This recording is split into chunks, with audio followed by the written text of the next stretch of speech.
kita perhatikan Pak, ini kan sudah mau menjelang akhir tahun 2025. Nah, Betul. kalau hingga kuartal 3 2025, seperti apa sih Pak review kinerja keuangan dari ENRG? Baik. Jadi selama 9 bulan pertama ini EMP, ya kami menyebutnya EMP ya, Energi Mega Oke. Persada ataupun ENRG. Jadi kami membukukan pertumbuhan yang cukup baik dibandingkan dengan periode yang sama tahun sebelumnya, di mana terdapat kenaikan dari produksi minyak kita didukung oleh kenaikan produksi minyak dari Blok Siak dan Blok Kampar. Kemudian Blok Sengkang kita yang kita akuisisi menjadi 100% itu di tahun 2024 juga membantu untuk menjaga stabilitas produksi gas kita gitu. Jadi dengan adanya kenaikan produksi minyak dan juga dengan adanya kenaikan dari harga gas perseroan ya secara menyeluruh membantu kita untuk meningkatkan performa untuk 9 bulan pertama di tahun 2025 ini. Nah, kita harapkan tren ini akan terus berjalan ya seperti ini. Kita harapkan kita stabil di 2025 dan kedepannya kita akan bisa lebih baik lagi. Dengan adanya akuisisi Blok Sengkang tadi, peningkatan produksinya berapa persen sih Pak gambarannya? Cukup. Jadi pengembangan Blok Sengkang ini kita lakukan bertahap sih menurut saya. Jadi mulai dulu kita menaikkan dari 30 juta kaki kubik menjadi 40 juta kaki kubik, sekarang hampir sekitar 50 juta kaki kubik. Kemudian untuk harga gasnya kita juga melakukan negosiasi dengan buyer meningkat secara bertahap gitu. Jadi Blok Sengkang merupakan salah satu blok utama kontributor ke pendapatan energi ataupun EMP secara keseluruhan. Selain dengan adanya kontribusi dari Blok Sengkang ini, mungkin dari segmen pendapatan lain apa saja Pak yang paling banyak berkontribusi pada pendapatan EMP? Pendapatan EMP 80% itu ditopang oleh produksi gas, Bu Sasha. Sedangkan 20%-nya adalah produksi dari minyak gitu. Jadi blok-blok kami memiliki aset-aset gas itu diantaranya adalah aset Bentu, Kangyan, dan juga Sengkang. Jadi selama ini yang telah memberikan kontribusi yang sangat baik kepada pendapatan EBITDA ataupun net income dari EMP. Berkaca pada 9 bulan terakhir, apa saja sih Pak sebetulnya tantangan yang dihadapi oleh EMP baik mungkin dari faktor eksternal maupun domestik? Mungkin kalau eksternal pasti ya kita lihat kondisi makro ya dan juga geopolitik ya.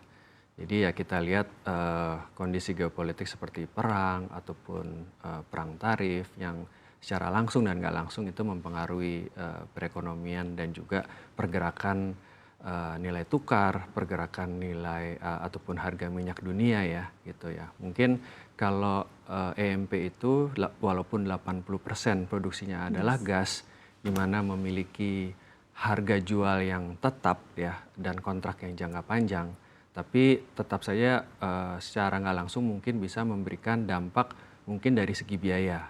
Jadi apabila terjadi kenaikan harga minyak mungkin bisa mempengaruhi produksi vendor-vendor tertentu sehingga bisa mengakibatkan kenaikan harga produksi di sektor migas sebagai contoh gitu ya, ataupun sama halnya juga dengan nilai tukar rupiah gitu ya.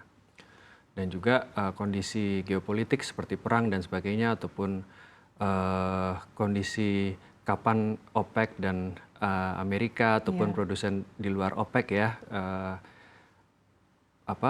meningkatkan produksi ataupun menunda produksi dan sebagainya itu kan sangat berpengaruh sekali ya gitu. Tapi kita lihat bahwa EMP ataupun energi dengan kita produksi 80% kita dapat mengelola resiko-resiko tersebut dengan cukup baik selama ini gitu ya.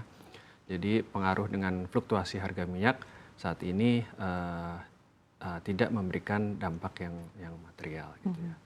Tapi kalau dari internal ya maksudnya dari sektor migas sendiri ya resiko subsurface itu tetap selalu ada ya. Maksudnya ini kan minyak dan gas itu kan di bawah bumi ya gitu ya. Maksudnya resiko-resiko itu tetap selalu ada, tapi tentu saja bagaimana kita memitigasinya apakah dengan studi, kita harus melakukan studi yang baik, itu perencanaan yang baik, investasi yang tepat gitu ya, efisien supaya kita bisa meningkatkan produksi, menemukan cadangan-cadangan baru, dan bagaimana kita bisa memonetisasi, bagaimana mengkonvert cadangan tersebut menjadi pendapatan ya, gitu. Artinya meskipun ada berbagai tantangan, tapi dengan mitigasi yang dilakukan EMP, ternyata tadi dari segi kinerja juga cukup baik ya Pak, hingga 9 bulan pertama tahun ini. Yes. Kalau dari sisi permodalan sendiri seperti apa Pak? Seberapa kuat daya tahan EMP sendiri? Cukup baik. Selama ini kami dibantu oleh Bank Himbara juga, dan selama ini untuk pengembangan capex itu kita juga menggunakan dana internal kas perusahaan ya, dari operation ya, dari cash flow from operations. Tapi kita juga disupport oleh Bank Himbara di Indonesia, baik dalam hal untuk modal kerja ataupun akuisisi. Oke. Untuk tahun ini capex-nya berapa besar dan sudah digunakan untuk apa saja Pak? Oke.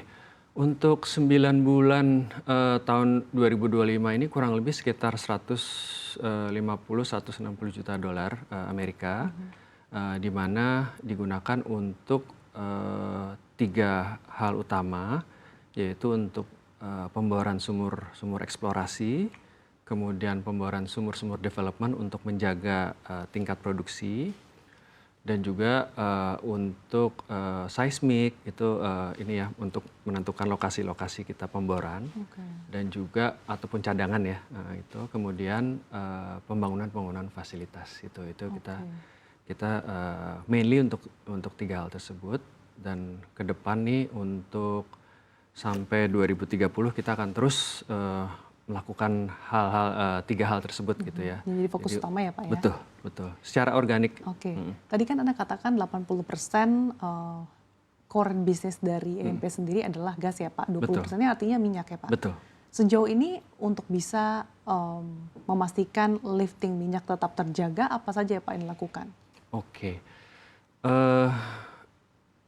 Perbedaannya adalah kalau minyak itu kan memang selalu dibutuhkan ya, Bu Sase ya. Maksudnya kita lihat sendiri bahwa di Indonesia sendiri ini produksi minyak di Indonesia saat ini di bawah ataupun belum bisa mencukupi dari kebutuhan energi sendiri di Indonesia gitu. Dan bisa dibilang bahwa kita tidak perlu marketing lah ya kan untuk menjual minyak kita, dan itu sangat dibutuhkan sekali di domestik ataupun sangat direbutkan di pasar dunia gitu ya. Jadi kita ada kewajiban yang namanya domestic market obligation, di mana kita harus menjual kepada pemerintah ataupun domestik, dalam hal ini adalah kepada Pertamina gitu. Kemudian sisanya kita memiliki fleksibilitas untuk kita bisa menjual ke domestik juga atau kepada ekspor. Namun kalau untuk ekspor kita harus mendapatkan izin ekspor dan kita harus menawarkan dulu kepada Pertamina gitu. Jadi ada prosesnya lah.